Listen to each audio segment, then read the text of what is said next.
Muito boa noite, estamos de volta para mais uma edição do Girassol Debate.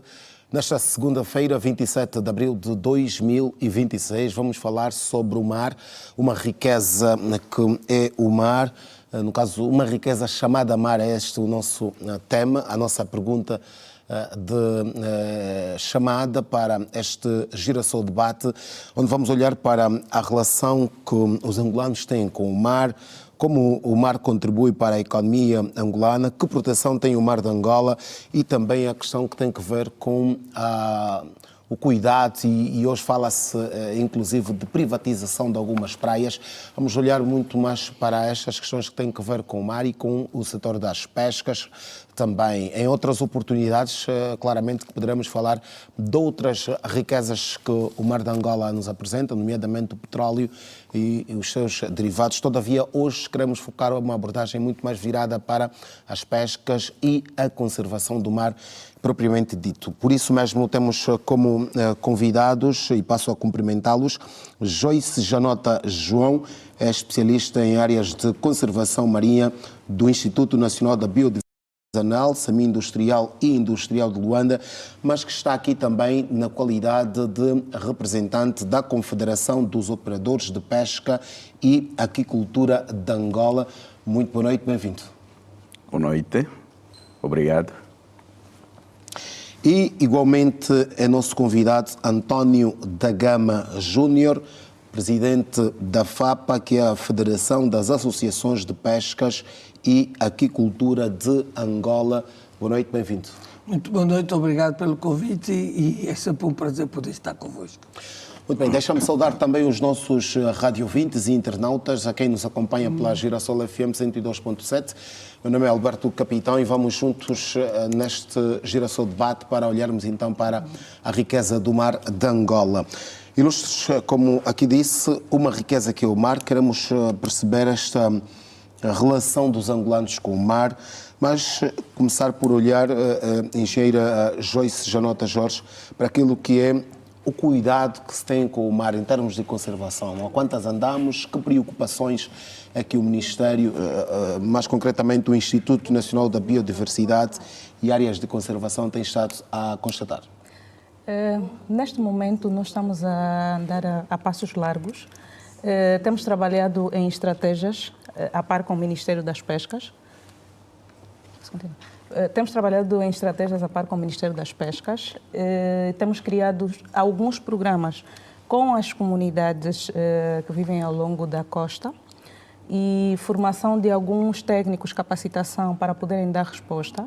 Dizer que temos encontrado alguns desafios, principalmente no que concerne ao comportamento do ser humano para com o mar, mas ainda assim tem-se feito muito trabalho. Quando fala do ser humano, está aqui a olhar para os operadores do setor das pescas ou o cidadão normal? Cidadão normal e também um pouco de conflito com os operadores do setor das pescas. Como sabe, o mar é um meio onde tem diversos interesses, onde diversos setores operam. E cada um, claro, obviamente, que quer puxar a brasa para a sua sardinha. No entanto, temos trabalhado a par de uma comissão multissetorial com os setores-chave da conservação marinha, na qual temos tentado estar alinhados para que não haja sobreposição, não é, de atividades e causar algum dano mais daquilo que já temos visto ao mar. Em relação ao comportamento do ser humano, não é normal? É normal porque a literacia dos oceanos é um assunto que está a ser falado com mais força agora. Já viemos a debater com muitos problemas, mas agora têm sido criados, têm tido mais força através dos impactos que os oceanos têm sofrido, mesmo por causa da ação antropogénica. Então, nós temos reforçado esta literacia. Não é muito fácil entender. Trabalhar com pessoas e comunidades não é muito fácil. Tu chegas para alguém que está acostumado a uma certa atividade ou uma certa ação e tu vais proibir, então fica um bocadinho complicado. Nesse momento, a ideia é criar alternativas de sustentabilidade, através da criação de programas, não é? Para que essas comunidades possam se rever. E, acima de tudo, também passar a mensagem à academia. Sabemos que muitos jovens agora começam a mostrar interesse também pelas questões do oceano. Então, é reforçar esse compromisso, porque até Angola é parte, já ratificou a Convenção das Nações Unidas sobre o Direito do Mar. Então, nós temos muitos compromissos internacionais a cumprir. Muito bem. Vamos olhar aqui também para a visão dos operadores. António da Gama, que está a representar a Federação das Associações de Pesca e Aquicultura de Angola. Como é que tem estado a olhar para esta relação dos operadores com o mar? Quais as grandes preocupações que, enquanto operadores, têm estado a identificar? Em primeiro lugar, nós precisamos de compreender que o mar, e que nós, como somos operadores, estamos a trabalhar com o recurso vivo. Logo, temos que ter a responsabilidade na forma de atuar para que possamos fazê-lo com responsabilidade, para que a nossa atividade possa perdurar durante muitos anos. Temos essa responsabilidade. E tem havido essa responsabilidade? Tem havido essa responsabilidade e nós estamos num processo de reeducação das populações. E quando a senhora engenheira estava a falar, nós tomamos bastante atenção porque nós temos que criar alternativas. Porque nós somos um povo que nós temos uma costa de 1.650 quilómetros e que temos muita gente que vive do mar. Portanto, o mar faz parte, pelo menos, 1/3 ou um pouco mais de 1/3 da nossa população vive do mar. A proteína animal que nós mais consumimos em Angola é de peixe. Então, quando nós estamos a falar do mar, eu não gosto de falar de mar só no aspecto da pesca extrativa, porque o mar tem uma riqueza. Deus foi muito nosso amigo, deu-nos uma costa com 1.650 quilómetros. Se nós aproveitarmos o nosso mar, nós provavelmente vamos ter dinheiro até para importar o peixe e deixarmos o nosso mar a fazer de aquário. Mas primeiro precisamos de dar, como dizia a senhora engenheira, alternativas para que as pessoas possam sobreviver sem essa proteína e sem essa renda. Estamos a falar de uma renda que é o importante para que as pessoas possam se alimentar. E neste momento nós temos que fazer este jogo, porque o lençol é curto. Se a gente puxa, deixa o pé de fora. Se a gente puxa para baixo, fica a cabeça de fora. Portanto, tem que haver uma grande conjunção de todas as entidades que coordenam o nosso mar, de forma que nós possamos fazer uma pesca sustentável, uma pesca responsável e uma pesca que dê também, em termos sociais, para que possa gerar riqueza e alimentação para as populações. Pronto. Com isto já vimos que não é coisa fácil, mas é algo que tem que ser feito e em colaboração com todas as entidades que estão metidas neste fenómeno. Tanto nós, os pescadores, como as entidades que supervisionam as pescas e as outras entidades que vão supervisionar o turismo, a captação do petróleo, porque o mar não nos dá só peixe, também o petróleo também está no mar, e ainda temos o transporte, porque as grandes sociedades foram criadas à beira do mar, e o mar dá-nos uma capacidade grande, nós podemos fazer muita riqueza com o transporte. Nós temos um montão de países encravados, chamamos países encravados os países que não têm mar, que nós podemos fazer muito dinheiro transportando alimentação para eles e ganhando com isso. Deixa-me dizer que nós gostávamos também de ter e esperávamos ter, assim é que está correto, a representante dos operadores do setor do sal. Endereçamos um convite e ficaram de nos dar uma resposta. A resposta é esta, que não chegou até o momento, daí não termos um representante deste setor do sal. E também endereçamos um convite para o Ministério das Pescas e Recursos Marinhos. Todavia, não tivemos sucesso, daí não termos aqui um representante desta instituição. Mas continuamos aqui com a disponibilidade para, em próximas oportunidades, receber aqui os representantes destas instituições que acabamos de citar. Manuel Bernardo Azevedo, qual é a visão da Confederação sobre esta riqueza que é o mar? Ok. Obrigado a todos os telespectadores. armadores, pescadores, peixeiras, todos quantos gestores de pesca, estamos aqui hoje para falar da nossa riqueza, o mar. O mar, de facto, já em décadas pensávamos que era só para extrair peixe ou capturar. Pensávamos também que durante décadas era só para fazer sal com a água do mar. De igual forma, tal como dizia aqui o meu colega de painel, Gama, que também é para extrair petróleo. Hoje o mar é muito mais do que isso. Na nossa visão, para o armador, mar não é apenas... é uma herança que se gera. O mar para nós é uma herança que se gera. Essa questão da herança muitas vezes dá problemas na família, né? É uma herança bem dividida esta herança. que se gera. É importante ter já atenção. Tem sido bem gerida esta herança. É uma herança que se gera e é um capital que se gera também. Nós vimos também como capital que se gera. Não é para se distribuir. Então, por isso é preciso terem atenção a isso. Ao passo que para o pescador já, o mar, ele vê, tem um anzol, tem a rede, tem a vara, atira, automaticamente ele vê, é o peixe que já está no prato de qualquer cidadão. O pescador vê automaticamente isto. Já para o aquicultor vê o mar como um berçário de vida. Quer dizer, porque ele, a partir desse berçário, ele cultiva consciência ali no mar. Então, essas visões. Agora, a nível da nação, o mar é uma fronteira azul. Porque todo mundo hoje fala da economia azul. Então, nós hoje vimos para a nação é uma fronteira azul, que não se mede em quilômetros, mas em futuro. As pessoas veem o futuro no mar. Então, basicamente, no âmbito da nossa visão, estamos a ver o futuro do mar. Este mar, que nós hoje chamamos de a riqueza, este mar aqui, uns veem apenas o cardume, que alimenta a cidade. Outros veem a alga. Essa alga que cura, porque esta alga também, vamos ver também os genes. Hoje, a nível do mar, principalmente no nosso mar, aqui nas nossas águas, nós temos genes, o DNA.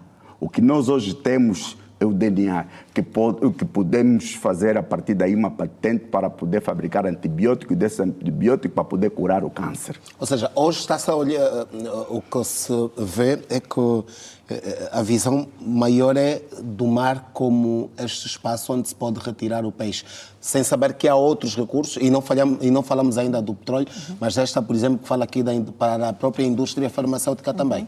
Para a indústria farmacêutica. E não só para a indústria farmacêutica, para a própria indústria também do peixe.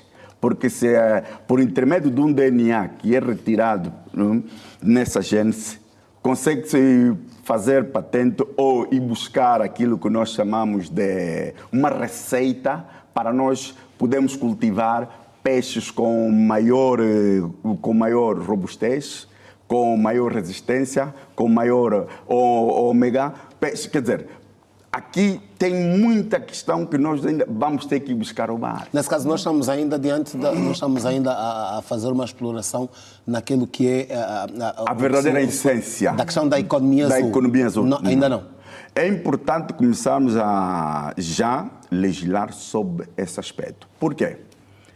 Nós temos problema de fragmentação das normas. Essa fragmentação das normas, o Ministério do Ambiente tem a sua cota parte, mas há uma determinada...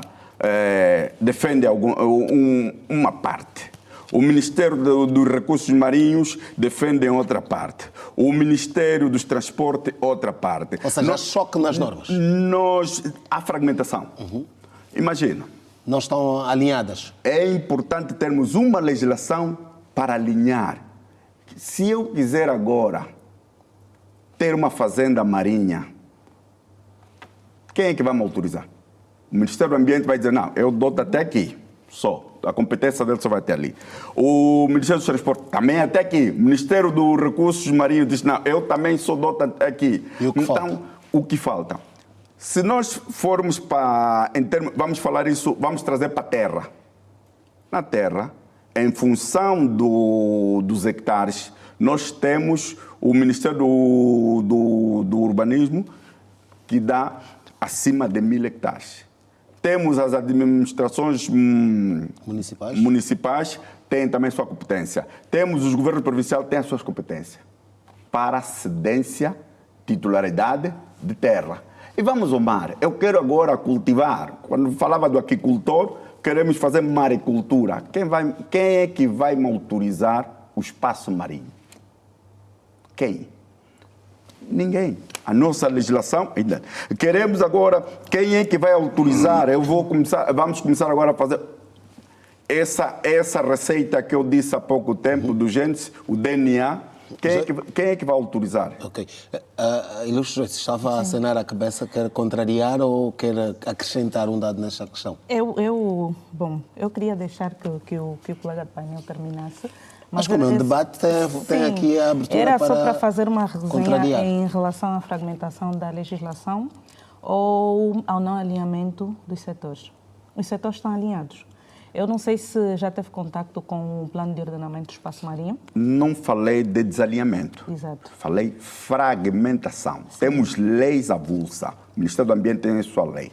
O Ministério das Pescas tem a sua lei. O Ministério é essa fragmentação que eu digo. Sim. Não digo desalinhamento, Sim. digo fragmentação. Exatamente. É só. Para além deste desalinhamento, já existem instrumentos que foram criados... A engenheira que está a dizer desalinhamento. Não é de nossa parte. Não é justo isso. Okay. Mas para além desta sua resenha, já existem instrumentos na qual todos os setores-chave para a conservação marinha estão alinhados. Eu acho que cada setor sabe muito bem o que é da sua jurisdição. E acredito que não passa, tanto na mesa do Ministério das Pescas, do Ambiente, do Petróleo, qualquer documento que seja necessário a aprovação de um outro ministério, não passa. Ou seja, para nós aprovarmos alguma coisa, temos que passar por todos os ministérios, cada um tem que dar o seu parecer. Então, não acredito, talvez deva investigar um bocadinho mais, porque já existem instrumentos na qual todos os setores estão alinhados. Por isso é que eu disse a princípio que existe um bocadinho de resistência por parte de alguns operadores. Não é que a lei não exista, existe. Engenheira. Esta resistência não surge por causa da questão burocrática, porque é uma solicitação que eu devo passar aqui, ali, acolá, e depois o tempo também de espera. É assim, a burocracia... Se quiser contribuir... Não, eu vou intervir. A burocracia, vamos eu acho avançar. que existe a nível de muitos setores, mas eu acredito que não seja uma questão burocrática, eu acredito que seja uma questão de interesses. Conforme eu disse, o espaço marinho é um meio onde cada setor tem o seu interesse. Por isso é que nós estamos a trabalhar em comissão multissetorial para estarmos alinhados, para não ter esta de passou por cima do Ministério. Porque se for a ver, por exemplo, também já houve muito debate sobre agricultura, quem passa as licenças para a caça, para o abate, etc. Já tivemos muitos desses problemas. A questão aqui eu acho que reside num alinhamento. Então há um desalinhamento? Num alinhamento entre os setores, primeiro, por causa da questão que o colega passou aqui, e num alinhamento em relação aos... Como é que nós chamamos? Aquelas instituições em que os setores-chave são são titulares. Às vezes há desalinhamento dentro do próprio setor. Por exemplo, o colega esteve aqui a me dizer que há uma fragmentação da lei, não existe, mas eu perguntei se ele conhece o plano de ordenamento do espaço marinho. Eu não sei se tem contato com o documento. Cara, engenheira, vai me desculpar, desculpa-me lá. Sim. Este plano já está regulamentado, engenheiro? Já está até a ser implementado e ele está a par ou tem sido alinhado com a Estratégia Nacional do Mar. Okay. Então, já existem muitos elementos na qual todos os setores possam se rever. Bem, verdade. Responda então à pergunta. Desculpa-me lá. É importante, quando falamos, estamos a falar para um auditório vasto nacional, onde temos a juventude que hoje querem estar no mundo das pescas para poder... Estamos a falar hoje aqui também, né? Da riqueza marinha, o que é que tem no nosso mar. Essas questões burocráticas, corretamente, né? Não gosto muito, porque estamos num país que temos que melhorar, temos que ajudar, porque estamos aqui para informar e com verdade. Vai então para a realidade. A nossa realidade. Uma coisa é o ordenamento do espaço marinho. Quem é que tem a competência para poder ceder um espaço marinho? Faz favor, engenheiro. Já que diz que tem essa documentação. Ministério. Não conhece? Ministério das Pescas e Recursos Marinhos, e passa pelos setores ou pelos intervenientes-chaves, que cada um dá o seu parecer. Mas quem tem a jurisdição é o Ministério das Pescas e Recursos Marinhos. É o seu setor, neste caso. Engenheira, desculpa-me lá, não está a falar com verdade, desculpa-me esse termo, porque nós nós trouxemos cá... Qual é a realidade? Qual é a realidade? A realidade nesse com que realidade momento... é que tem-se deparado? A realidade é que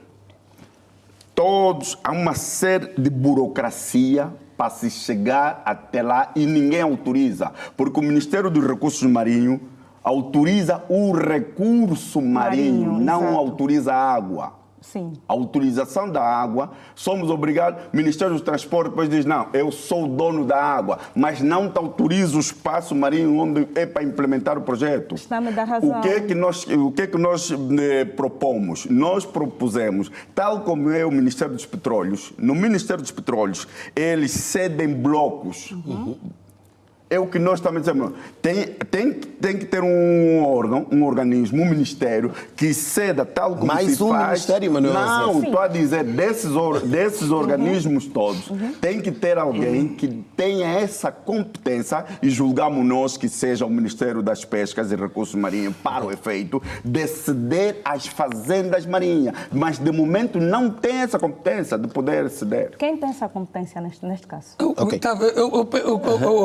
Por isso é que eu lhe disse, são vários setores Que trabalham para tal. que trabalham para tal. Eu não sei, se sabe quem tem a competência pode dizer. António Gamés, que ninguém tem. esta é também a preocupação da Esta é uma Federação. preocupação, sim, nós estamos preocupados com isso, porque nós temos como uma meta ou como uma perspectiva de futuro a maricultura. E nós precisamos ser claros e rápidos com isto. Este é um futuro próximo? Ou... Depende. Porque se continuarmos na mesma burocracia de todos os anos, a gente vai ter que ter um papel, uma parede cheia de papéis para poder fazer um carapau ou qualquer coisa, agricultura. Nós temos que parar com isso, temos que deixar de ter papéis e temos que começar a trabalhar.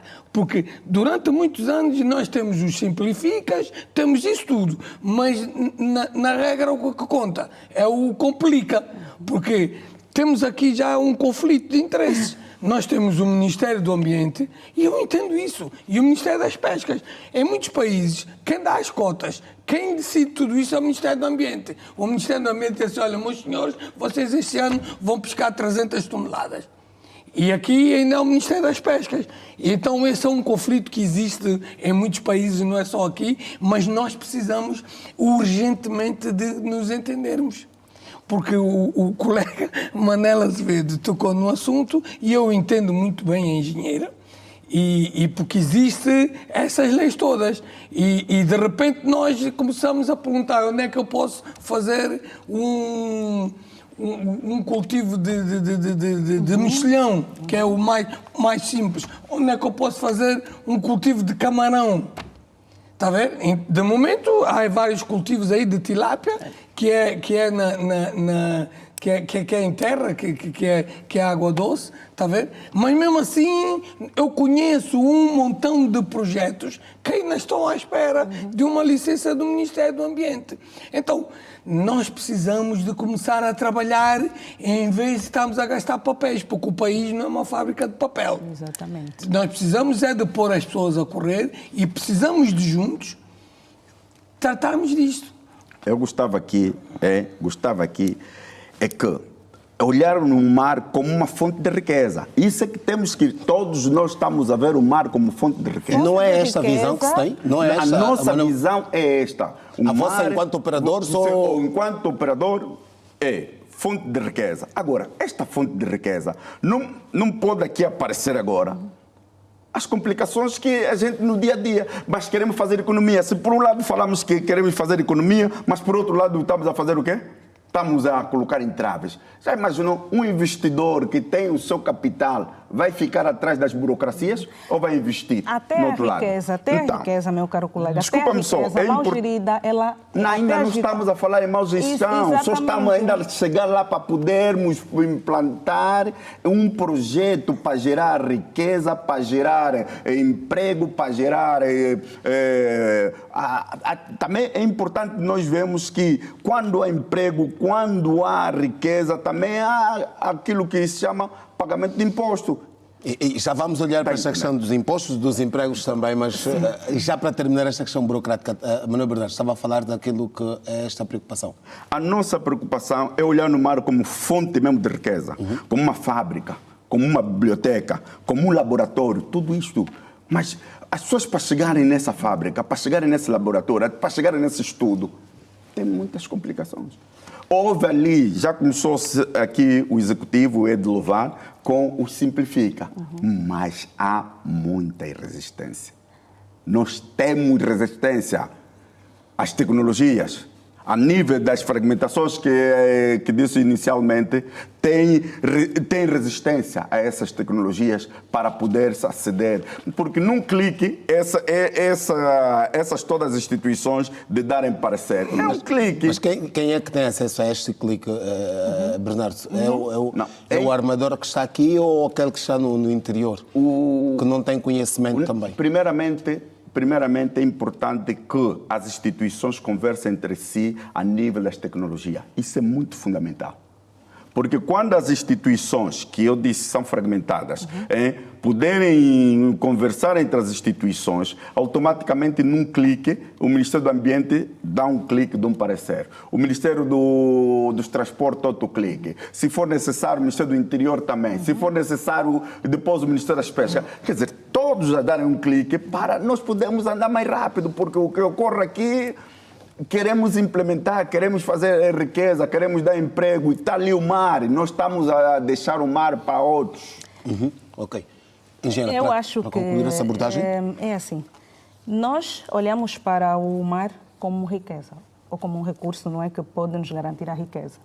Mas, acima de tudo, nós olhamos para o mar sem esquecer as medidas de sustentabilidade, porque eu acho que toda e qualquer riqueza mal gerida acaba. E eu acho que o problema dos setores não tem a ver com a proibição, e tem a ver com analisar a importância do próprio recurso e permitir que seja usado para que as próximas gerações, agora e para que as próximas gerações também possam usar. Mas a Ainda não engenheira começamos a usar, falava... como é que já está a dizer que acaba? A engenheira falava, na sua sim, primeira abordagem, já, engenheira, já. falava da questão da literacia deste recurso que é o mar. Como é que vamos falar em sustentabilidade se não é esta literacia, se as pessoas não conhecem? Por isso é que está a ser criada, estão a ser criadas estratégias para passar esta literacia, tanto a nível do ensino formal e informal, com o trabalho com as universidades, e tanto a nível de todos aqueles principais intervenientes do setor marinho. Existe a literacia sim, mas antes não se falava como agora. A ideia agora é começar a reforçar isso, porque já estamos a entender que o recurso, quando é mal usado, quando é mal gerido, ele vai acabar. É sim, senhor, uma fonte de riqueza, é uma fonte de proteína, sim, mas temos que ver como usar, nós temos que garantir a sustentabilidade. Falou em fragmentação, mas quando ele é mal usado, há fragmentação dos ecossistemas. Tu, se não tiveres um ecossistema saudável, tu não vais ter os peixes que consideras uma grande riqueza, porque até a riqueza do mar não é só peixe. Estamos a falar de tantos outros segmentos. Quero dizer, Então, desculpe-me lá, que a engenheira aqui, que essas barreiras no qual o empresário encontra é propositada. ai, meu Deus. É o que acabou aqui de afirmar. Não. Quer dizer que, olha, nós aqui vamos ter que preservar, para preservar, vamos criar essas barreiras, Não. essa fragmentação, por forma em que as pessoas que querem, automaticamente querem ter acesso a esse, Não. encontram dificuldade e desistam automaticamente. É que a engenheira aqui acabou de nos dizer. Não. Está a transmitir isso aqui a todo cidadão, senhor, a dizer, é que está olha... a falar. Tá Os bem. armadores não podem, os armadores e operadores. Não estamos só a falar para os armadores, Posso porque terminar? estamos aqui a falar, eu dizia que... Mas, na verdade, vamos deixar a engenheira concluir a sua abordagem. Não podem os armadores e operadores, que é o seu caso, não podem olhar para os setores como se estivéssemos aqui para proibir. O que nós estamos aqui a tentar fazer é garantir a sustentabilidade, ao mesmo tempo a adaptação entre todos os setores. Não é uma proibição. Os setores têm que andar de mãos dadas. Não andam neste momento. Conforme a reclamação, ele acha que não. Mas nós andamos... Mas o que é que o Ministério acha? O que é que o Instituto acha?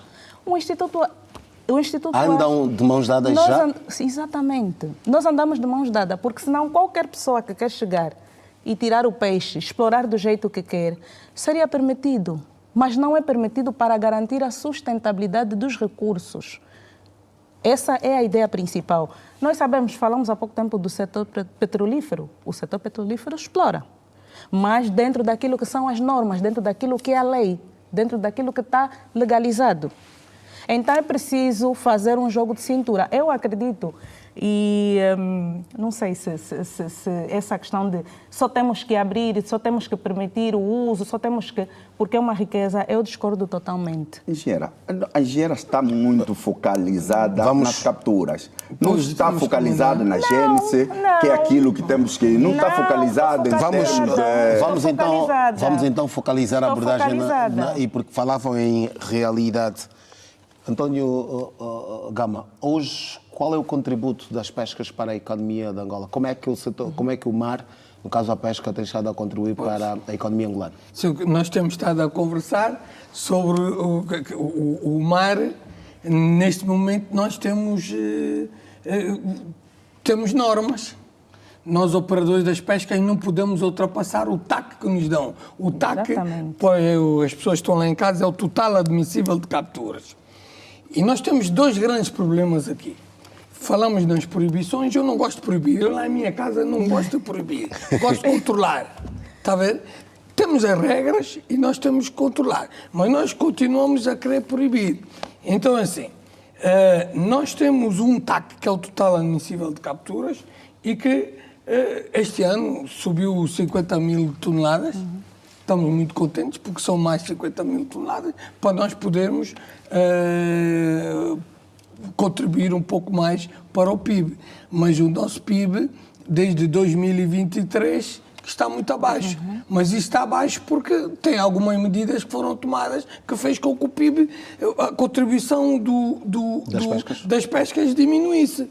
Portanto, no ano 2023, nós tivemos a oportunidade de estar no Conselho Consultivo, onde foi o Instituto Nacional de Estatística mostrou que no ano 2023 o PIB das pescas aumentou bastante e depois voltou a baixar. E nós sabemos porquê. Os documentos mostram, porque naquela altura havia uma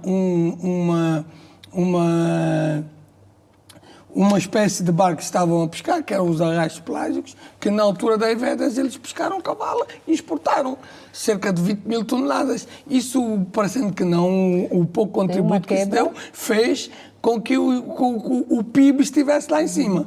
Houve problemas de entendimento na gestão do Ministério das Pescas e alguns problemas que houve que depois disso foram uns mal-entendidos que acabaram por estar resolvidos, mas os barcos acabaram por ir embora. E nesse momento, as medidas de gestão proíbem que esses barcos possam pescar o produto que na altura fazia com que as nossas exportações aumentassem, que era a cavala, que pescam. Agora eles têm que estar parados. Então nós vamos ficar parados. Nós não vamos conseguir dar a nossa contribuição, como sempre demos, para que o PIB, nessa altura, essas embarcações, esses barcos, exportavam cerca de 20 mil toneladas de cavalo. Hoje quanto é que está a... Nada, zero. Neste momento há algumas exportações de cavala, muito poucas, que não chega a isso e que nós, quando chegamos ao final do ano, vemos nas estatísticas do Instituto Nacional de Estatística que o PIB não aumenta. Estamos ali, baixamos desde 2023, descemos drasticamente e não baixamos. Então, nós precisamos de ver, é o que eu dizia há bocadinho a senhora engenheira. O mar, nós temos que gerir isto de várias maneiras. A responsabilidade na pesca é importante, a sustentabilidade, mas nós não nos podemos esquecer que temos o aspecto social e também temos o aspecto econômico. que é necessário para a contribuição. Tal como e por isso é que eu perguntava E ainda a questão estamos da só nas literacia. capturas, peço desculpa. Eu dizia, por isso é que eu perguntava a questão da literacia, porque penso que tal como na agricultura, nós temos também uma pesca artesanal muito presente. Temos. Temos, muito forte. Mais descontrolada. Porque é a história Então é que eu digo difícil sempre. exigir das que não têm conhecimento e exigir Nós temos muito... ter este rigor todo, não? Sim, nós temos muitos problemas. Nós somos o país em África, e a gente fazendo comparação com outros países, que tem menos fiscais de pescas por quilómetro de costa. Menos 6, por exemplo, se nós formos fazer comparação com a Itália, por cada quilómetro, nós temos menos 6 fiscais por quilómetro de praia. Nós precisamos de fiscalizar. Porque, assim, Então este TAC dificilmente vai ser cumprido por causa desta falta de É fiscalização. porque eu ficava muito chateado, e a engenheira conhece, esteve a falar com que a amiga trabalha muito com o Jorge Lai, da Lapas, os meus cumprimentos para ele, que ele falava sobre pesca, mas há sobrepesca. Há sobrepesca porque quando nós vamos ver os dados, pesca-se mais. E isto é pelos dados que nós temos, porque é uma missão muito difícil que tem o Ministério das Pescas, e eu tiro o meu chapéu todos os dias à fiscalização, com as formas que tem de trabalhar, com a capacidade que tem, com os meios que tem, com a quantidade de homens que tem, de fiscalizar isso tudo. Nós temos um montão de portos, aos sítios de descarga, que é impossível eu se descarregar no meu quintal, e os nossos próprios armadores. Portanto, eu não posso admitir, por exemplo, que haja um tipo de pesca, tem que descarregar, porque é primeira descarga, primeira venda, porto pesqueiro. Não pode descarregar em mais lá nenhum, nem no porto comercial, tem que ser ali. E os outros todos descarregam no seu porto. Você vai a Benguela, tem 5 ou 6 empresas, cada uma com os seus portos. Você chega ao Namibe, cada um descarrega no seu porto. As empresas já criam os seus próprios portos. Tem, todos são. Isso está aqui. Estão nas suas pescarias, eles chegam lá, os barcos encostam e descarregam. Mas não é verdade, estamos um mar desguarnecido. Não. Nosso mar está guarnecido. Está? Está guarnecido. Não é isso que diz o Nós António Galo. somos um país soberano, nós temos a Marinha de Guerra, temos a Polícia Nacional, o mar está guarnecido. Mas? Bom, tem existido algumas violações que em tempo oportuno, e eu digo sempre, quem é o operador que não recebeu multa? Quem? Quase todos os operadores têm multa. Todos os operadores, a nível da fiscalização das pescas, têm multa. É só para dizer que está agora, porque vai, de uma ou de outra forma, vai ser encontrando quem? Os prevaricadores. Por que é que todos os anos falamos de arrastões, de pesca ilegal, se há esta guarnição nos nossos mares? Por que é que continuamos a falar dos mesmos problemas? Se falam de arrastões, se falam de pirataria, é porque os apanham. Tem dados estatísticos. Mas deixa que aconteça para ser apanhado. Não. Se trazem essa Eu gostaria, baila, como é debate, para terminar. eu gostaria de falar nisso. É assim, o Feixe, e a engenheira está contente porque a gente agora... Não, porque estão me dar razão se eu precisar falar assim, mais. Feixe, isso foi um trabalho muito bem formado. Quando se fala de pesca ilegal e fala-se... As pessoas pensam logo arrastão, mas é mentira. Os arrastões não são os que fazem a pesca ilegal. A maior pesca ilegal é a pesca não declarada.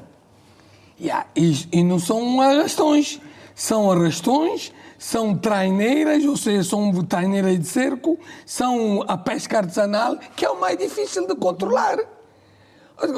Você tem 4 ou 5 barcos de dimensão grande, ou aquele barco não descarrega na praia, nem na sua ponte, nem no seu quintal. Tem que descarregar num porto nacional, ou o porto pesqueiro da Boa Vista, ou outro porto de âmbito nacional. Os outros barcos todos descarregam em portos, e aqui o colega de painel, o presidente Azevedo, ele sabe muito bem que há um montão de portos onde se faz a descarga. Vamos só ouvi-lo. É importante termos em atenção, quando se fala muito da pesca ilegal, não declarada, não regulamentada, é o seguinte: sempre que uma embarcação pescar acima da média, pescar onde não deve, hein?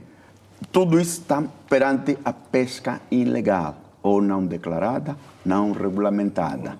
Então, não só vamos ver os barcos como os arrastões, todos. Isso é para todos. É para todos. E, perante a nossa realidade,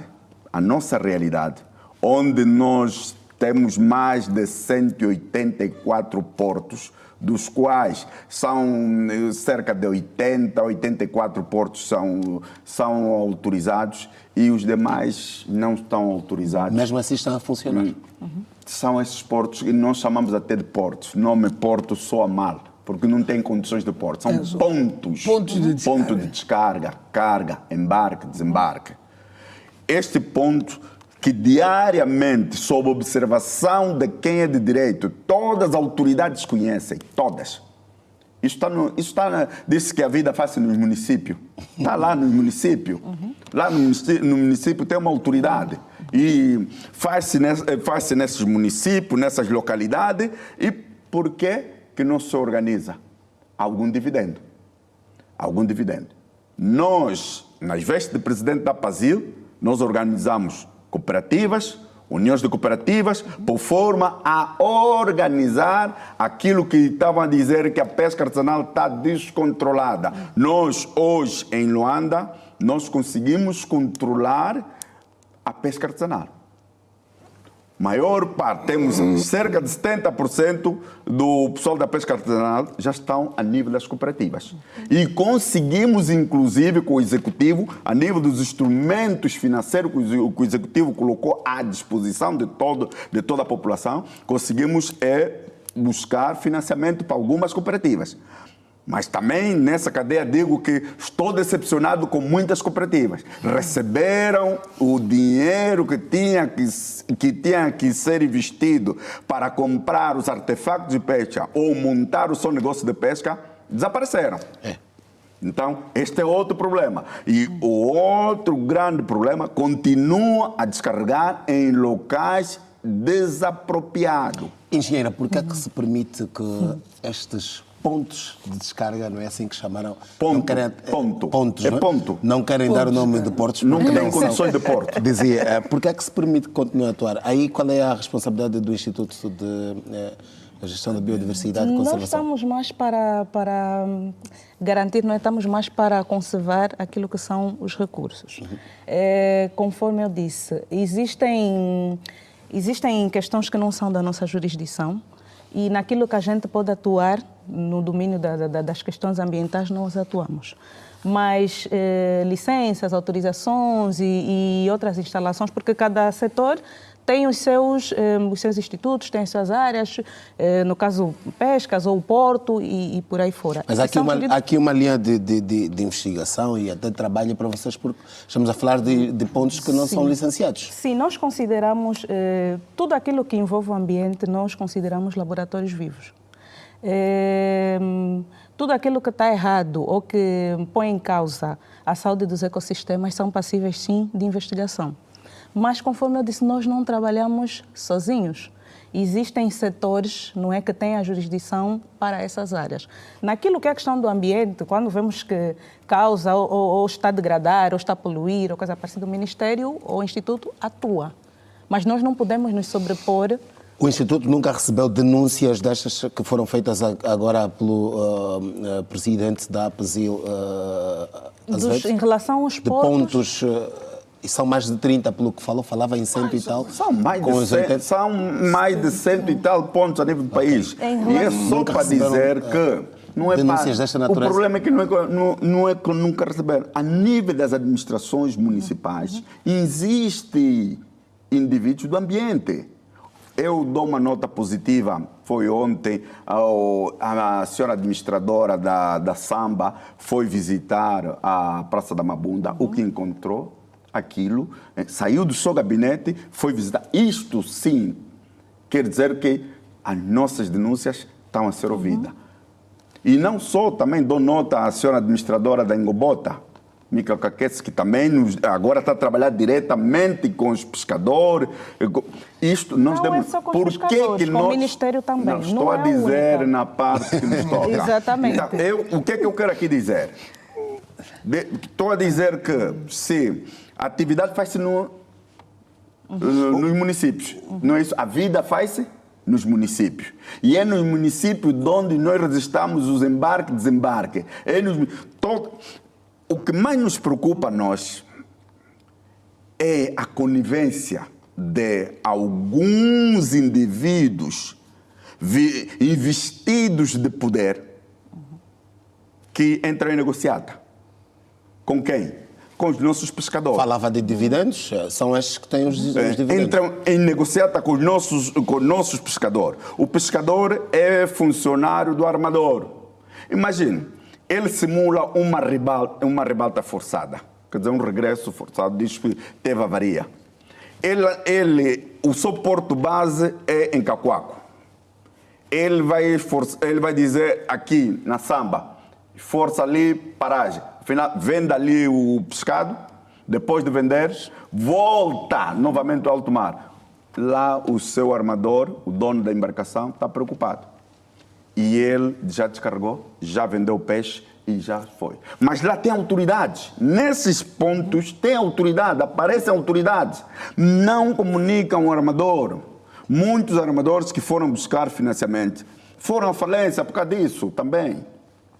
Isto é uma grande preocupação. Esses pontos ilegais criam grandes prejuízos, não só ao armador, ao próprio Estado, porque aquele armador deixa de contribuir para o Estado, deixa de pagar o seu financiamento, porque indivíduos há, desonesto, mas outros investidos de poder também, desonesto, e acabam por estragar isso. Quando a gente chega no mercado, temos o peixe que saiu da onde, que é aquele peixe que nós acabamos de dizer, não declarado, não regulamentado. Muito bem, senhores, nós vamos continuar esta abordagem que estamos aqui a fazer.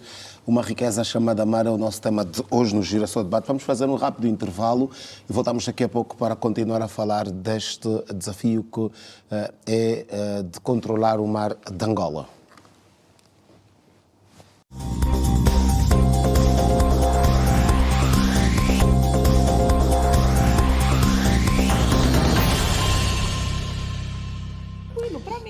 Estamos de regresso para a segunda parte do Girassol Debate. Boa noite uma vez mais a você que nos acompanha, fundamentalmente aos nossos radiovintes e internautas que, a partir do nosso canal do YouTube, Rede Girassol Online e também no nosso canal de rádio Girassol FM 102.7, nos acompanham nesta noite de segunda-feira. Estamos a olhar estamos hoje a falar de uma riqueza chamada mar. Deixa também dizer que pode acompanhar-nos no portal Gira Notícias, onde há também uma janela que pode aceder aos canais digitais da Rede Girassol e acompanhar este nosso debate. São nossos convidados no dia de hoje Manuel Bernardo Azevedo, é o presidente da APASIL, Associação de Pesca Artesanal, Semi-Industrial e Industrial de Luanda, e também membro da Confederação dos Operadores de Pesca e Aquicultura de Angola. Está igualmente connosco António da Gama Júnior, presidente da FAPA, Federação das Associações de Pescas e Aquicultura de Angola, e Joyce Janota Jorge, especialista em áreas de conservação marinha do Instituto Nacional da Biodiversidade e áreas de conservação do Ministério do Ambiente. Reitero que nós esperávamos ter nesta mesa de debate um representante dos operadores do sal, endereçamos o convite e ficamos à espera da resposta que não chegou até ao momento. Igualmente fizemos também o convite ao Ministério das Pescas e Recursos marinhos no caso, e não tivemos sucesso. Todavia, aguardamos que em próximas oportunidades cá estejam para falarmos desta riqueza que é o mar. Senhores, antes do intervalo falávamos do contributo e gostava que insistíssemos nesta questão da pesca para a economia de Angola e já aqui falávamos da preocupação que tem que ver com os arrastões, a pesca ilegal. António Gama, como é que se pode resolver este problema e termos um setor que realmente contribua para o crescimento da nossa economia? Eu ri-me porque o seu jornalista falou na pesca ilegal e falou outra vez dos arrastões. Porque durante muitos anos fomos educados a isso. Os arrastões são os maus, eles levam tudo. Mas quero dizer que quando os arrastões estavam a pescar, e controlados, porque são controlados ao mínimo a caixa, o peixe estava mais barato e a contribuição do setor das pescas e no PIB era muito maior. Mas pronto, o que é que nós precisamos fazer? É simples, é controlar, aumentar o controle, porque nós podemos conviver todos. O nosso mar é muito rico, Deus foi nosso amigo. Nós podemos ter turismo, energia, a extração de minerais, turismo, pescas, tudo no mar. Tudo no mar. E conseguimos fazer isso organizadamente e tiramos vantagens. Há um programa, o governo tem isso, para que nós possamos todos, esses setores, poderem usar o mar sem haver conflitos entre setores, transportes e tudo isso. Precisamos é de controlar. Nós precisamos de controlar. E nós, muitas vezes, e nós temos que mudar esse paradigma, controlar mais e proibir menos. Porque quando eu falo isso muito, isso é conhecido. Os meus filhos, quando vão para a escola, eu sei que eles vão encontrar pessoas que bebem, que fumam, prostituição e tudo isso. Mas eu não vou proibir os meus filhos de ir à escola. Eu tenho que controlar, saber com quem eles andam, o que é que eles estão a fazer, para que eles vão para a escola para fazer aquilo que eles têm que ir lá fazer. E voltam a casa. Porque se eu proibir o filho de ir para a escola, ele vai ficar em casa. Então, pronto, isso é controlar. Portanto, nós precisamos de controlar e nós podemos fazer com que as normas sejam cumpridas. Há um caso no nosso país, que hoje em dia até se calhar as pessoas vão me levar um pouco a mal falar nisso, mas na altura deu resultado. Que o presidente Zé Eduardo Santos teve uma coragem de chamar uma empresa inglesa para gerir as nossas alfândegas, porque nós não estávamos a dar contributo nenhum. As alfândegas aqui não dava dinheiro nenhum. Ele chamou aquela empresa e as alfândegas começaram a contribuir muito dinheiro para o Orçamento Geral do Estado. Então, eu não quero dizer que seja a mesma forma chamar uma empresa para controlar, mas nós precisamos de investir no controle. O que é que está a faltar? Seriedade, vontade? Eu não digo que seja seriedade, não é vontade. Isso é só oportunidade política para tomar medidas de coragem. Portanto, muitas vezes nós em casa tomamos medidas que as pessoas não gostam, a mulher não gosta, o filho não gosta, mas nós temos que as tomar. Então, duras, mas necessárias. Duras, mas necessárias. E às vezes nós, como políticos, ou como vamos deixar a política de lado, mas vamos passar lá para casa que é mais fácil, nós, como chefes de família, temos que tomar medidas que doem, mas que tragam resultados. E amanhã a gente diz, doeu, mas valeu a pena. Exatamente. Então, temos que ser duros. Ok. Engenheira, como é que estamos em termos de cumprimento das normas e regras fundamentais? Por exemplo, se olharmos para esta questão da gestão dos mares, aqui a região da SADC tem normas e como todas as outras regiões, como é que nós estamos nesse sentido? Em termos de cumprimento, é o que eu disse. Toda e qualquer proibição nem sempre gera bom ânimo. Nem sempre as pessoas aceitam de bom grado. O que o setor está a fazer é passar a informação contínua, fazer com que as leis sejam cumpridas de forma contínua e fiscalizar naquilo que é a matéria do nosso domínio. Eu acredito que não tem sido também um trabalho muito fácil, porque, conforme eu disse, eu vou sempre passar por esse ponto. Quando existem relações multissetoriais, nem tudo é tão fácil assim, porque cada setor tem o seu interesse. Inclusive, as pessoas não é que dependem destes recursos.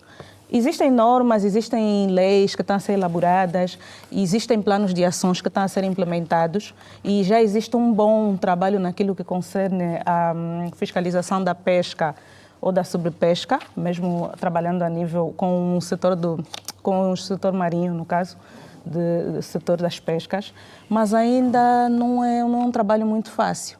Requer a integração de todos e requer a aceitação também de todos. Então, temos estado a trabalhar, existem as normas, e esperamos, né, que lá mais para frente conseguimos dar resposta a todas as ameaças que nós temos recebido em relação à pressão nos ecossistemas. Mano Azevedo, quantas pessoas estão a pescar em Angola? Quantas pessoas vivem da pesca? E eu faço essa pergunta de forma propositada para perceber quantos associados vocês têm, por exemplo, daquilo que vocês controlam. E porquê? Porque o Ministério, por exemplo, apresenta aqui uma preocupação que tem que ver com cerca de 8 mil barcos artesanais sem licença. Como é que com estas preocupações todas ou com esta situação vamos ter um setor organizado, vamos ter um mar controlado? Bom, gostava aqui de recordar que vivem da pesca mais de 600 mil famílias. 600 mil famílias. Em todo o país? Em todo o país, os que vivem da pesca. Mais de 600 mil famílias. E relativamente à pesca artesanal, Esta é uma atuação integral ou de tempo em tempo estas 600 mil famílias vão trabalhando? Atuam de forma integral? São dados do Instituto Nacional de Estatística. A gente tem dados que vamos buscar mesmo no Instituto. Quantas famílias dependem da pesca. Então, são 600 mil famílias. E relativamente à situação de quantos associados, só para dizer que nós controlamos cerca de 260 cooperativas. Até agora, 260 cooperativas, estamos a falar ao longo de toda a costa. Esta, no caso, esta é a PASIL ou a Confederação? No âmbito a PASIL da é sócia da Confederação. No âmbito da Confederação, É a mesma casa. são 260 cooperativas e 95 empresas de pesca industrial e semi-industrial. E gostava aqui de recordar, antes de avançar, que o programa de ordenamento do mar é mesmo para ordenar os setores. Dizia aqui a engenheira inicialmente que existe o poema, que é o programa de ordenamento do espaço marinho. É para dizer ambiente, teu lugar é ali. Petróleo, teu lugar é ali. Pesca, teu lugar é aqui. Mas não está taxativamente que dá competência ao fulano, ao Ministério das Pescas para se derem coisa. Agora, relativamente à pesca artesanal, mais de 8 mil embarcações sem licença. É só para... Volto para as administrações. Os pontos... Mas primeiro, consente este número? E deve ter ainda muito mais. Ok. Então o mar é terra de ninguém, ou seja, é espaço de ninguém, né? Volto para as administrações. Esses pontos, essas embarcações partem de algum local, ou não é? Nós tivemos um caso que já denunciamos também. Indivíduos, por exemplo, que são os mestres das embarcações, dessas pequenas embarcações artesanais, que com a licença original, ele manda fabricar uma embarcação com as mesmas características e com cópia daquela embarcação que atua, por exemplo, em Luanda, ele manda para o Soio, cópia. Não é que o armador, o dono, tenha conhecimento, não. O mestre fotocopiou o documento legal de uma determinada embarcação, no qual ele é gestor, ele é o mestre, e fez uma igual que está nos aires. E nos aires, porque as comadres, quando se zangam, destapam as cubas todas, estão a ligar no dono da embarcação, a dizer, olha, supostamente pensava que era o dono da embarcação. Espera aí, minha embarcação está variada, como é que o dono... Descobriu-se que eles atuam dessa forma. Agora imagina, onde é que essa embarcação sai? Onde é que chega? O que é que diz a norma? Diz, olha, a embarcação sai num ponto e deve regressar também no mesmo ponto, com rolo de matrícula, com toda a documentação. E aquelas autoridades que lá estão, o que é que estão lá a fazer? Recebem salário. Nós somos contribuintes, nós contribuímos para fazer salário para eles, recebem salário. Independentemente do salário que recebem, o que é que fazem?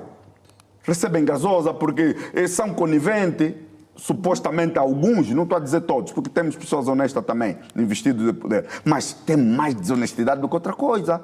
Como é que nós vamos mudar isso? Isso é uma realidade nua e crua. A gente vai aqui para Mabunda, uma, começa de manhã, vai lá, é simples, é aqui próximo. Uma, faça uma fiscalização, uma, na hora de chegar. Vai para a Baixeira, vai encontrar embarcações que não têm documentação, que estão com cópia. Embarcações que são apanhadas fora da zona normal. E o que é que ocorre? As administrações têm esta questão das licenças, não é? De controlar este trabalho ambiental, mas depois e as capitanias, onde é que andam? Aqui está tudo repartido. Deixa eu aqui explicar. Primeiro, o armador é o dono da embarcação. O pescador é o trabalhador do armador. A capitania autoriza a construção, licencia a embarcação. A capitania dá a licença de encalhe, dá o título de propriedade. Para sair, para ver as condições técnicas, se está em condições de navegar ou não, se existe segurança ou não existe segurança. Se entrar o ambiente, a capitania muitas vezes fazem também trabalho do ambiente para ver se está a jorrar combustível, se como é que estão a levar como é que estão a tratar os resíduos. Vocês fazem somar e... Mas na atuação propriamente já não tem competências para... Ali eles aparecem lá no local de descarga ou de embarque ou de desembarque. Quer dizer que a capitania vai licenciar o quê? Essa embarcação. Ver as condições de navegabilidade. E não devia controlar o território destas embarcações? Aquele território onde também atraca as embarcações, que é esses pontos que eu estou aqui a referir, é de jurisdição também das capitanias. E por que é que elas não atuam? De jurisdição, mas devem ser infraestruturadas. Quem deve infraestruturar? Agora aí depois começa o conflito.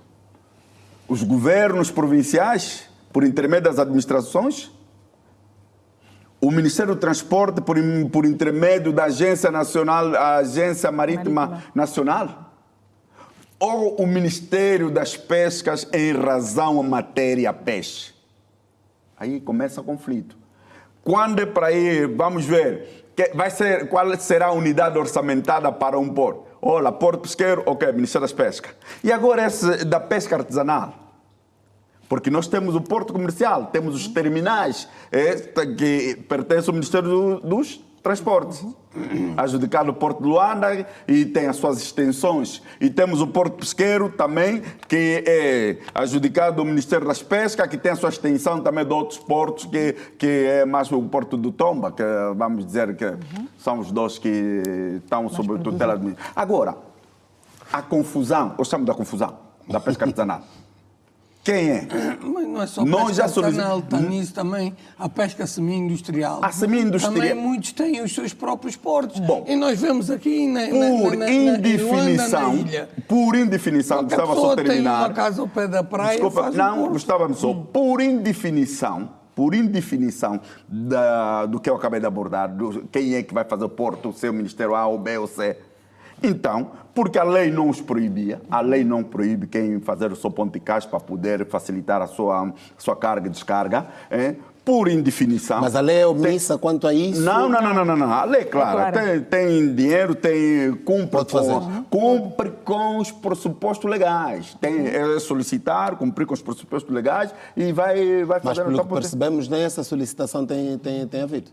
Não, nós acompanhamos alguns que... Então não estão ilegais, se foi feita a solicitação, se foi autorizado, por isso eu dizia estão a atuar com normalidade. 80 CAIs, ok? Ou 80 terminais, são com instalações. Com instalações. São 100 e tal. Algumas já têm fábrica, está a ver? Gostava só de terminar a abordagem, faz favor. Vou pedir alguma brevidade. Eu falava que são cerca de 184 pontos e terminais de carga e descarga, inclusive portos, que é o Porto Esquerdo. Okay? Desses, tem 82, segundo, são os legais, aqueles que têm esses que os nossos colegas usam, desde o Namibe até Cabinda. Okay. São dados a do Ministério maior das parte Pescas. é... Estes 82 são os legais. Quer dizer, que são reconhecidos. Os 101 são ilegais. Eu queria fazer um reparo aí ao presidente Azevedo. É o seguinte, esses são 86, são com criação de infraestruturas, ou seja, são portos de descarga. Quando a jusante já criaram infraestruturas em terra. Ou seja, eles descarregam e têm fábricas atrás diretas. para fazer a transformação da produção. Porque eles foram aprovados, não são ilegais. Alguém os aprovou. Exatamente. Eu sou investidor, tenho uns barcos e diz assim, pá, tenho aqui um espaço, eu vou fazer um local de descarga que vai descarregar diretamente para a minha pescaria. Corretíssimo. Então aquilo vem no chupador ou o termo que eles quiserem e mete lá. Esses 86 são com unidades. Unidades de processamento. Unidades de processamento, infraestruturas para receber o pescado. Esses 86, Faz os favor. outros não têm. Gostava Mas aqui de esse tem. realçar que desses, a lei, inclusive, de recursos biológicos aquáticos, dá preferência, inclusive, se houver qualquer tipo de medidas de diminuição de embarcações, esses que têm infraestrutura em terra têm preferência. Tem preferência. É uma das questões no qual eu não... Mas voltando aqui às embarcações... eu gostava de terminar essa abordagem. Vamos pedir-lhe brevidade, É muito essencial. Estes, Rapidamente. inclusive, têm preferência na lei, que a lei diz, para haver diminuição de embarcações, vamos começar por aqueles que não têm infraestrutura em terra. Quer dizer que eles construíram de forma legal. Uns de forma ilegal também. Também isso está concretizado. Okay. Bem António Gama e também aqui em Engenheiro, nós estamos aqui a falar do contributo. Como é que vai ser possível, e aqui já entramos para a questão do contributo propriamente por causa da questão das licenças, né, da questão do pagamento de impostos, são mais de 80 ou cerca de 80 mil embarcações ilegais, estas não pagam, sem licença, o que significa que não pagam impostos, o que significa que não têm mais de 8 mil. Exatamente, 8 mil, assim é que está correto. Muito obrigado. Não estão a contribuir diretamente para a economia. Como é que é possível isso? Eu Como é que costumo se resolve dizer o este problema? seguinte, não é com vinagre que se caçam moscas. Eu tenho que criar condições. Aí o contributo para o PIB não acontece, não é? Então eu tenho que fazer, eu tenho sim. que atrair. Esse é o meu papel, eu tenho que atrair. Eu não vou combater, eu não vou dar socos nas facas. Eu tenho que arranjar formas de trazê-los a mim. A Pazil, durante muito tempo, tentou criar as cooperativas. Não foi um projeto que foi falhando, foi com muito êxito. Que trouxe, nem tudo sempre é perfeito, mas trouxe muitas da informalidade para a formalidade. E então, mas cabe também a nós todos, como Estado, nós somos Estado, né? Criar formas de atrair as pessoas. Ou seja, aqui não é proibir, é encontrar não é forma de proibir, legalizá-los. Legalizá-los, dando-lhes condições. Olha, tu vais descarregar aqui, vais ter estas condições, vamos te dar a água, vamos te dar isso, descarregas aqui, tens melhores condições, vamos criar condições para tu, quando vês que o teu peixe, se estiver em condições, Exatamente. a gente paga-te e ele vai para o mar, descansado, porque quando vier ele sabe que vai entregar o peixe. E quando entrega o peixe ele vai ter o combustível, ele vai ter o que ele precisa para voltar a ir ao mar. Então eu vou estar-lhe a dar condições, mas estou a controlá-lo. Então eu assim vou chamar. Criando possibilidades de que eles venham até mim. Venham. Gostava aqui a ajudar dessa nesse forma. ponto. Não, gostava só de seguir essa deixa de Rapidamente para ouvirmos a atrair. O Executivo já criou isto antes. Por isso que nós temos esses dados também. Mas Como? Quando o Executivo passou a ceder cartões de combustível subvencionado para os pescadores, os taxistas, também, é ali onde nós fizemos um levantamento. O pessoal dizia, olha, tem uma embarcação. Quando deram conta, afinal está a dar mesmo aqui... Mas isto foi na fase da retirada gradual do subsídio aos combustíveis. Na altura. Conseguimos fazer um censo, onde dizia, não, presidente, eu não tenho só uma embarcação, eu tenho 2, 3. Tenho 3 embarcações, preciso de mais cartões. Não, mas espera aí, a licença está onde? Não, presidente, é que só tem mesmo essa minha licença.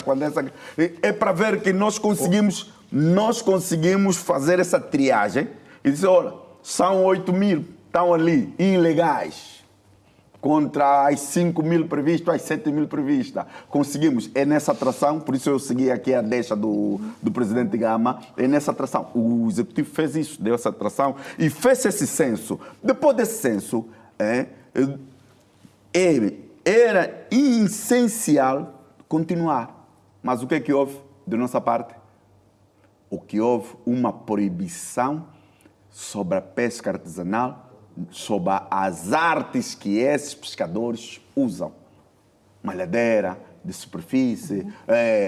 Houve uma série de proibições e que fez com que esses pescadores não pudessem mais continuar, nem os que estavam legais, nem os ilegais, e agora isso continua aqui numa ilegalidade enorme. E essa ilegalidade tem uma questão, que é uma questão social. Tem uma questão de empregabilidade. Eles não contribuem para o PIB, mas a nível de ocupação, eles estão empregados. Eles conseguem dar de comer às suas famílias. A nível social, eles dão de comer, eles contribuem na comunidade. Então, é ali onde temos que pensar todos juntos e dizer, espera aí, se eles já estão ali, já fazem, vamos agora organizar. Ok, os ambientalistas me criticam quando eu defendo isso. Os biólogos me criticam quando eu digo, porque dizem, não, os recursos no mar esses recursos não são recursos Vamos que não... ver se vai ter mais uma crítica de outra ambientalista. Então, os recursos são recursos não renováveis. São renováveis. Engenheira Joyce, as medidas. por que é que criticam? No fundo, aqui o colega de painel está a acabar por falar a mesma língua. Nós não estamos a proibir a nível do ambiente. Nós queremos apenas garantir a sustentabilidade dessa exploração. Conforme eu disse, e o doutor Gama disse muito bem, é importante pensarmos na criação de alternativas de sustentabilidade para essas comunidades. É muito importante. Mas esta questão de forma ilegal, que não têm os meios, que não têm licença, pensa em sustentabilidade? Claro, ali fica muito mais complicado. Que trabalho é que deve ser feito com estes? Muita fiscalização, um empoderamento a todos os níveis. É importante passar a sensibilização, porque a sensibilização é contínua. Nós não vamos mudar mentalidades da noite por dia. Então, eu acho que recai muito sobre a fiscalização, não sobre a proibição. Mas é tentar mostrar a eles quais são as vantagens e desvantagens. Esse é o mais importante. Criar a adaptação, porque eles também acabam por sofrer. Vem a questão das alterações climáticas. Eles também sofrem. Existem momentos em que eles sofrem. Então, é tentar adaptar e criar medidas de resiliência, tanto para os setores que exploram, não é o meio, tanto para esses beneficiários diretos, que são essas comunidades ou esses pescadores. Então, acho que reside muito nesse aspecto. Não na proibição, doutor. Não na proibição. Não, eu não falo muito sobre isso. Há um aspecto que eu gostava aqui e isto é importante. E eu estou preocupado com isto. Está-se a dar pouco dinheiro, pouca importância à ciência. Nós precisamos de dinheiro para a ciência, para investigar. Sustentabilidade da ciência, né? As biotecnologias têm que entrar em ação. Mas para entrar em ação é preciso investir. Estamos a investir, olha, há um pacote financeiro para alívio X, alívio Y. Mas e agora, para a investigação? Nós precisamos agora investigar aquilo que é o gênese, aquilo que são as biotecnologias para poder fazer peixe. E nós precisamos colocar a academia, já está. Mas não só colocar, precisa-se de recursos.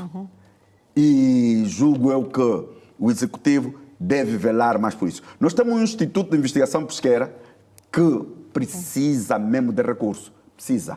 Porque ciência, a investigação precisa de dinheiro. Porque nós precisamos, se temos matéria-prima... Mas hoje até temos uma universidade Já Namíbia, temos ali, temos, mas o problema universidade, precisa. Não é, já Focada temos as nessa coisas questão da ali. pesca e não só.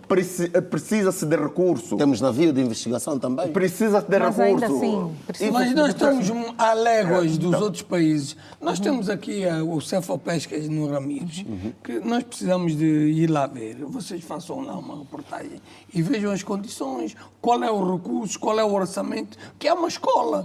Nós investimos muito em muitas outras coisas que são fúteis e nós não estamos a investir na educação. Portanto, aquela escola do Ramires, eu falei, conversei várias vezes com pessoas e inteirei-me. Na altura, a nossa empresa tinha capacidade, estava interessada em fazer um projeto de ajuda com o Cefapescas e por acaso não se Encontraram concretizou. entraves para ajudar? Não. Fomos muito bem coisas, mas os entraves que aconteceram foram os problemas que vieram à frente e nós ficámos sem capacidade. Mas os alunos estão lá. Nós, muitas vezes, nós vimos do Sul e vejo os alunos lá pedir boleia, que coisa, e a gente entra e conversa e eles falam. Portanto, e o orçamento que aquela escola tem, precisava de 10 vezes mais. Não tem água. Não tem transporte. Eu não quero entrar nesse... Não, mas é importante, as pessoas têm que saber. Nós temos que ajudar quem governa.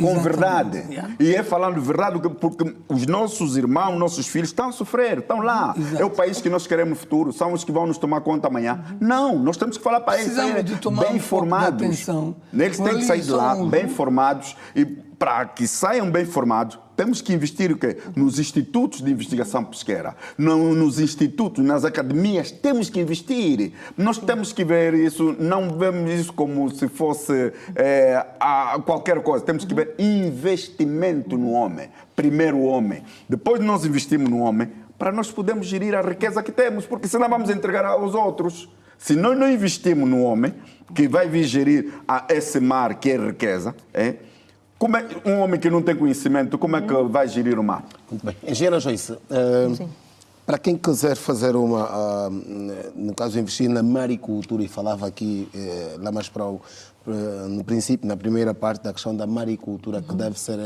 hoje esta visão, quanto tempo é que, em termos de questões burocráticas, tem para ter todo o processo feito, até passar ao Instituto de Gestão e Conservação Ambiental? Este o tema visto ambiental e começar a atuar? Esta questão de maricultura, eu acho que é mais da jurisdição das pescas. Nós acompanhamos alguns projetos que têm a ver com a maricultura, mas somos parceiros. Então, talvez seria muito bom, porque eu acho que em termos de burocracia nós não estamos muito mal, o Ministério do Ambiente. É claro que há aquele período de avaliação da documentação e para lá ver se não vai causar nenhum dano à biodiversidade, etc, etc. E quais são as vantagens e desvantagens, o que é que vai se ter ao longo prazo, né, que é a tal sustentabilidade. Mas acho que em termos de aprovação, processos burocráticos, nós não estamos tão... Acredito que não estamos tão mal. É um processo que não demora muito, mas temos que ter em conta também o parceiro dos outros setores, quando há vários setores envolvidos. António Gama, por que é que faz-se pouco investimento na maricultura? É uma questão é porque é muito caro fazer este investimento ou é só uma questão burocrática? No momento nós estamos a começar a dar os primeiros passos. Ainda não sabemos quem é quem. No momento ainda não há áreas determinadas para fazer a maricultura. Mas é a altura de avançarmos para isso? Não, a altura de avançarmos para isso era há 10 anos atrás, que nós já estamos atrasados 10 anos atrás. E nós já estamos, quer dizer, mesmo assim ainda estamos a... É o caminho para esta sustentabilidade que falamos, não? Nós precisamos de fazer isso, nós precisamos de usar as novas tecnologias para fazer, porque precisamos de... A população do nosso país está a aumentar 3% ao ano, está a ver? A quantidade de pescado que nós podemos pescar não acompanha, nós estamos com déficit. Então nós temos que tomar alternativas, que é para não andarmos toda a hora na importação. Porque a gente, quando não há peixe, até o frango aumenta. E toda a gente fala, porque ao importar peixe, mas o frango importa-se e é o dobro do preço do peixe e nós devíamos baixar as tarifas do peixe para podermos completar e de uma forma muito mais barata para o país. Porque se um frango custa 4.000 kwanzas o quilo, o peixe, o carapau é 2.000, eu se importar 100 toneladas de carapau, é o mesmo que estar a importar 50 toneladas de frango. Então eu estou a dar mais proteína alimentar às pessoas por metade do preço. Mas isso são outros 500. Precisamos de investir francamente e rapidamente na aquicultura, porque nós não podemos continuar a tirar e sem ter. Os outros países já fazem, e o ano passado, segundo as estatísticas da KPMG, num programa que vocês me convidaram, foi o primeiro ano em que a produção da aquicultura foi superior à da pesca extrativa. Então isso é muito bom e nós precisamos de seguir esse espaço. Agora, precisamos é de ter esses documentos, esses instrumentos rapidamente ao dispor para nós podermos usar. Porque nós chegamos depois, atravessamos porque estamos à espera da licença do Ministério das Pescas, depois é o Ministério do Ambiente. Há processos às vezes aí que nós estamos para matrizes, veja bem, matrizes de tilápia, 2 anos à espera de que as pessoas possam importar matrizes de tilápia. Proíbe-se. E as pessoas veem aquilo, pode vir até num bidão de água e mete-se aí. Está a ver? Mas torna difícil, vamos parar com a burocracia. Mas sim, eu acho, concordando aqui com o Dr. Gama, eu acho que já existem alguns projetos pilotos, mas essa questão, existe a urgência do investimento para esses projetos. Existe a urgência. O mesmo com a questão da investigação. O doutor falou do Instituto de Investigação Pesqueira. Acho que é o INIP, certo? INIP. Exatamente. Existem laboratórios já montados e muito bem equipados, mas também existe a necessidade de se ter fundos para alavancar os projetos que estão desenvolvidos lá. Mesmo para esses laboratórios, precisa-se de material de laboratório. Então, e não é o único instituto. Temos muitos institutos que estão preparados, estão bem capacitados, têm boas equipas técnicas, mas os financiamentos é que são limitados. Talvez também pensarmos um pouquinho fora da caixa e trabalhamos em projetos, não é? Escrevemos projetos para procurar também financiamentos. Existem muitos financiamentos, muitos fundos externos, que também podemos pensar nessa possibilidade. Porque, é claro, né, nós não vamos apenas contar pura e simplesmente com o orçamento que nós temos. Não é só responsabilidade do Executivo. Então, por isso é que muitas vezes vamos à procura de financiamentos, não é? de fundos externos, para poder dar vazão a esses projetos que contribuem muito para essas questões de sustentabilidade, ambiente e etc. E cria outras cadeias de valor. Manuela Azevedo, eu sei que nós falávamos da economia azul, eu sei que por esta altura há um trabalho que está a ser feito pelo Ministério do setor, no caso das pescas e recursos marinhos, financiado pela União Europeia, que tem a ver com esta questão de fomento para a indústria da economia azul. Mas a nossa própria indústria pesqueira não tem capacidade hoje de começar a financiar projetos desta natureza de investigação e empoderamento destas instituições que aqui falamos para que possam fazer este trabalho de pesquisa e de investimento na maricultura? Bom, ou não temos ainda uma indústria pesqueira?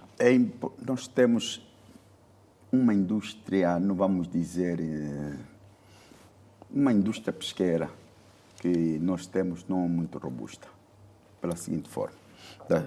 O TAC, e aí o presidente Gama falava do TAC, total admissível de captura. O que é admissível para capturar? O TAC, que é um TAC precaucional, que nós dissemos que é precaucional. Se nós nos sentarmos, todas as nossas empresas, inclusive se houver mais uma outra empresa estrangeira, nós falamos, o TAC que nós temos no nosso país é esse. Isso já ocorreu conosco. Aquele TAC, no ponto de vista econômico, não satisfaz. Defende a alteração deste TAC? Bastante. Tem de crescer? Tem que crescer. Para quanto? Tem que crescer. No mínimo, nós temos que duplicar. Estou aqui a falar, os ambientalistas, os biólogos... Ai, Mas Meu parece que Deus. a ambientalista tem uma visão diferente. Meu Deus, não. Desculpa-me, deixa-me não, acabar a abordagem para poderem perceber, porque em casa tem que perceber, não é só cortar. Qual é, porque a questão é, qual é hoje o TAC? Falava em 50 Não, mil Não, toneladas. o TAC é 268 mil toneladas deste ano. Por quê? Mas atenção, Deixa-me que eu termine a minha abordagem por essa provocação. Tem mesmo de ser rápido, já não temos muito tempo. Sim. Por que temos que duplicar o TAC? Ok. Nós falamos aqui dos Sai de 200 para Desculpa-me. 400. isso é pesca industrial e 300 para 600. semi-industrial. Não está Desculpa. aqui referido à pesca artesanal, Artesanal. que dá mais 260 Muito no mais. mínimo. Desculpa. Mas isto é o que é controlável, porque a gente não sabe, na verdade, o que é que está a sair do mar. Ok. Este não controle que acabou de abordar o presidente Gama é que deveríamos oficializar. É só isso. Nós não controlamos, então temos que oficializar. Oficializando, vamos dizer, olha, nós temos esse TAC porque sai dos nossos mares. Sai. Se sai, então é preciso controlar. É a razão pela qual a nossa visão de dizer, não, dobra o TAC, porque isso já sai mesmo dos nossos mares, nesses pontos, nesses portos ilegais ou legais ou descontrolados. Sai. Isto é uma questão. A outra questão que nós também gostávamos aqui de ter, maricultura. Por que não a maricultura? Vai fazer maricultura como se não tem ninguém que assina, que te cede espaço. Vai fazer como? Quem vai te dar dinheiro ou vai colocar dinheiro no sítio que não tem autorização, sem licença? Então, por isso que até agora vê-se que a maricultura não é desenvolvida. Gostávamos imenso é ver do Namibe a Cabinda, nós temos jovens a criar, uns estão a criar lagosta, outros estão a criar lagostim, outros estão a criar...